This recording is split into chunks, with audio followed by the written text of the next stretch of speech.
Where was God? Is God still here? Is God listening? Does God see this? Those are the questions we ask every day in one form or another. Doesn't matter what questions we ask or how we ask the questions, God hears our questions. And it's all up to you. Ask questions here, leave a comment, and as all the YouTubers say, hit the like button. Oh, and share. This video isn't about to show up on a search on its own.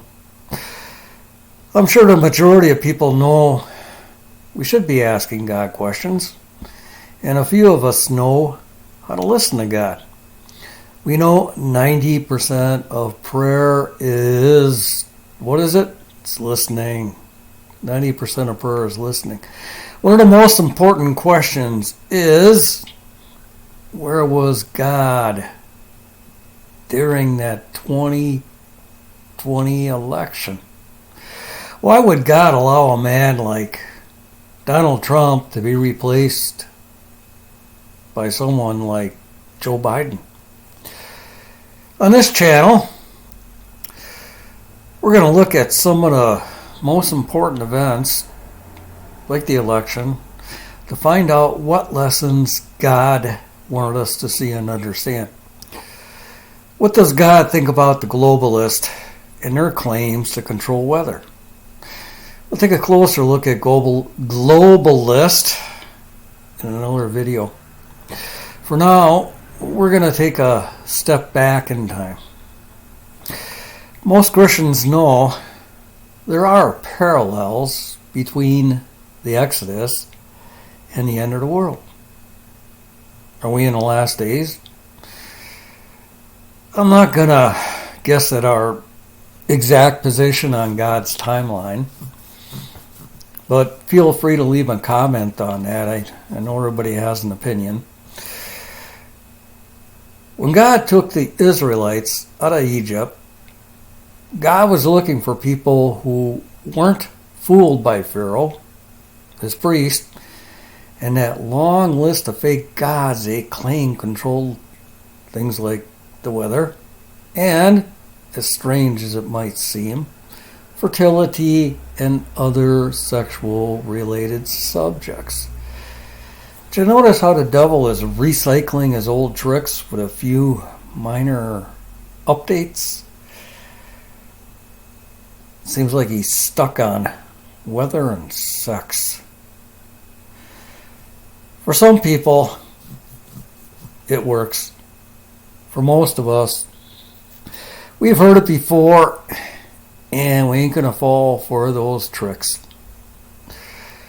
God wanted people who were smart enough to see the facts and make an educated decision. Now that's an important part of what we call God's free will. An educated decision, the ability to make an educated decision. Well, most of the people that followed Moses out of Egypt saw through the devil's lies and propaganda spread by Pharaoh and his priest. See the parallels with what we're seeing today? We've all heard the devil's agents attacking Genesis. The left attacked creation and the concept of a man and a woman. Well, that's why they can't even define a woman. We know God created trees to store all the carbon emissions this world could ever create. God knew what he was doing at creation. Which is one way we see God and understand he saw Earth's history from the beginning to the end. And that helps us to cling on to his promises. Of course, a few people who followed Moses out of Egypt, they never met God. They clung on to their idols. And then there were some who thought they were so smart, so creative, they could just make up some new idols and people would follow them. Does that sound like anybody you know today? Anybody you see in the news? With the names of those people going through your head,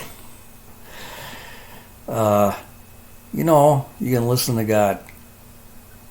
God's trying to identify some of those people for you. And you've been doing your homework. So, that proves you can see things a whole lot of other people miss. Look at Moses and the people that left Egypt. Many of them had problems seeing God, even when he provided substantial proof and signs like the cloud during the day and a pillar of fire by night. It's like 24 hours of God saying, I'm here. And I know we're all saying, if I was there, I would have believed. Well, here we are today. And God has been speaking, but in a different language. Kind of using different symbols, trying to attract our attention in different ways. But it's in a language and ways we shouldn't have any problem understanding. Let's take, for instance, the record snow in California. Now we all know no one wants to see other people suffer, not even if we don't agree with them. We need to teach them to take a look at their own lives, their own actions, the actions of the leaders they support, and take responsibility. That snow in California shows us why Satan is rising up a generation of people who refuse to accept responsibility.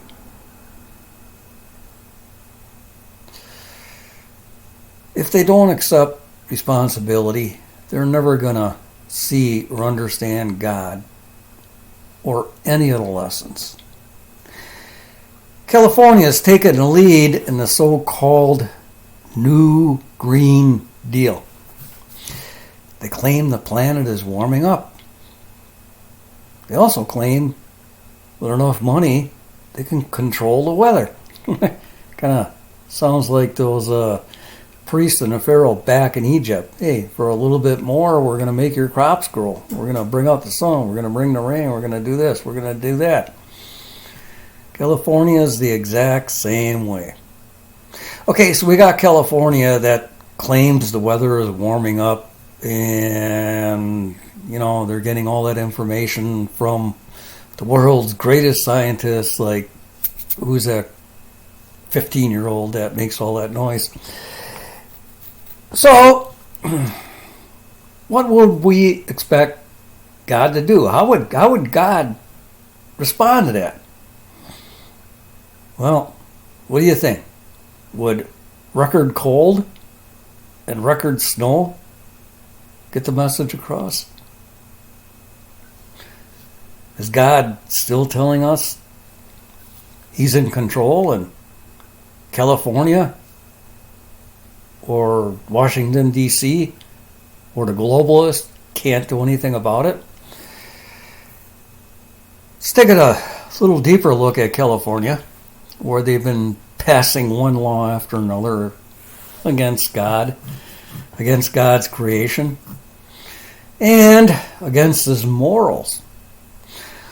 Just to name a few of the subjects, we got abortion, that liberal, open sexual revolution, gender changes. They can't even figure out what gender they are, and they want to make a change. Figure that one out. They got 1,000 new genders, and everyone's favorite, men getting pregnant. And then they go way beyond that, and passing laws allowing criminals to commit every crime under the sun and walk free within a few hours. and a few hundred other man-made laws designed to do what? They all make people suffer, which is what Satan and his followers really enjoy. We all see how this is a spiritual war, and we know the war is already won. Can we explain that to people? We try, but the other question is, how do we tell people about this spiritual war? The devil and his followers have been preparing for this battle for years. I've been watching it in Europe for over 10 years. First they want one thing, then they want another thing, and they're never satisfied. And man, oh man, it's like we're going to wake up tomorrow and hear their demands for human sacrifices. Just wait.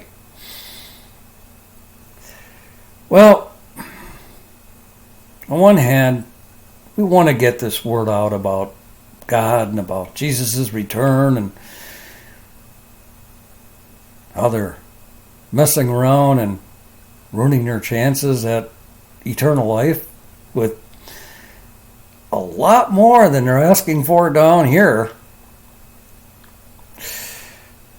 But of course, liberals have no intention of listening or even debating. Well, seeing how liberals have a handful of answers for every subject, well, maybe not a handful, maybe 2 or 3. But each of their answers includes running away from the truth and any comments they disagree with. Now you got to ask yourself, why do they act that way? It's like they're all programmed to do it. We've seen the videos to where every liberal acts the exact same way whenever they're confronted or asked a simple question. Even a Supreme Court judge nominee that says, I can't answer that question. Well, let's take a look at the Satanist Creed. And it says, we Satanists are thus our own gods, and as benevolent deities, we can offer love to those who deserve it and deliver our wrath upon those who seek to cause us or that which we cherish harm. Well, here's your chance to do a little bit of homework. You can do a little bit of research on your own. That same basic creed is on the Marxist website, all the communist websites, and all the other radical groups following Satan. They all believe they're gods and they're capable of judging people, and it's their job to eliminate people who don't agree with them. Well, as we've seen throughout history, fascist, socialist, and communists always destroy the majority of their supporters the second they seize power. That's just the way it plays out when you're working for the devil. And you know what? The devil's never going to change his ways. So knowing we have history and God on our side, it's just a matter of finding out what we need to do and getting her done.